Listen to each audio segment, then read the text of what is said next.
তোমারই দেখতেছিলাম, আমি স্নান করতে করতে দেখলাম তুমি আইতাছো, এই জন্য আমি জলে ডুব দিয়েছিলাম। আমি বৌদি আসলে বৌদিরে ভয় পায় তুমি। কেমন আছো গো? দেখায় নাকি? কেন কি হয়েছে, তুমি কি ভয় পাওয়া গেছো নাকি?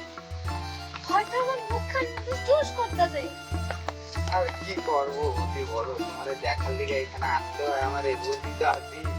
ছি, এমনি কেউ দেখে নাকি? আমি চান করতেছি একা একা পুকুরে এসে, তুমি এমনি দেখতেছো আমারে? কি করবো বলো বৌদি, তোমারে ভাল লাগে তাই তো। হ্যাঁ, বলছি স্বর্ণবতী, দাদা তো নাই, আজকে একটু হবে নাকি? চলো আজকে একটু সুদামন করতে হবে। তোমার দাদা জানে না? চলো না, আমার মালিকের বাড়িটা খালি আছে, কেউ নাই বাড়ি। আরে জানতে পারবে নাকি? আমি আর তুমি তো জানবো, দাদা তো গিয়ে জানবে দাদা বাবু আছে নাকি বাড়ি। আমার একখানে শর্ত আছে। কি কি কও কও কও। আমার হাতে 30 মিনিট সময় আছে, খালি 30 মিনিট। আরে ঠিক আছে, ও তো অনেক সময় আছে, ওতে ফাটাই দিন। চলো চলো তাড়াতাড়ি চলো, তাড়াতাড়ি দেখেন, তাড়াতাড়ি কাজ